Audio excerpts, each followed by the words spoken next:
Chinese dams are blamed for exacerbating Southeast Asian drought. We're talking about the Mekong area, in along the Mekong River, the Mekong Delta area. Uh, China has opened up one of its 6 dams on the upper Mekong River last month to help parched Southeast Asian countries downriver cope with a record drought. It was hailed as a benevolent water diplomacy, but to critics of hydroelectric dams built upon the Mekong River over the concerns of government and activists, it was a self-serving act of a country that, along with hydro power exports, Laos has helped worsen the region's water and environmental problems. Much of Southeast Asia is suffering its worst drought in 20 or more years. Tens of millions of people in the region are affected by this low level of the Mekong. They call this area a rice bowl. So it says a rice bowl sustaining river, systems that flows into Laos, Thailand, Cambodia, and Vietnam.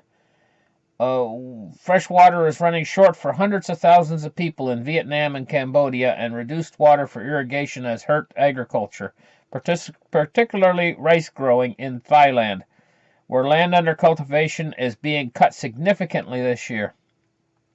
So this is really going to hurt rice production in the eastern nations of Asia, especially along the areas along the Mekong River.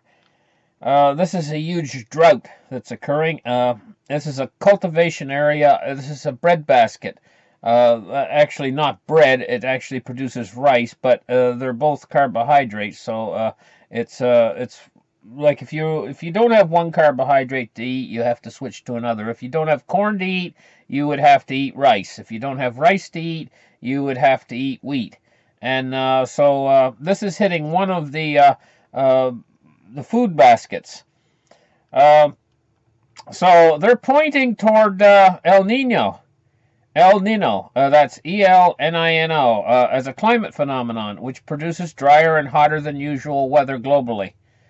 But environmentalists and some officials say the situation is worsened by the 10 dams on the Mekong's mainstream built over the past 2 decades. At least partially because they reduce rainy season flooding and trap sediments, making the downstream delta more vulnerable to seawater intrusion. And evidently this is a problem, this seawater intrusion. So the rice paddies are suffering big time. And the current El Nino, ELNINO, is one of the strongest climate events in the past 60 years, and it's not over yet. So this is going to be a major thing affecting rice production. Now let's switch over to the Midwestern United States and the South Central United States. We have deadly storms sweeping through southern United States and South Central United States and the Midwest have been hit by a wave of severe weather over the weekend, prompting flooding, tornadoes, and even a blizzard. At least 14 people have been killed due to the powerful storms. USA was hit by several tornadoes in this system. A severe weather system in the United States caused multiple tornadoes and severe flooding over the weekend, and even a blizzard on Sunday.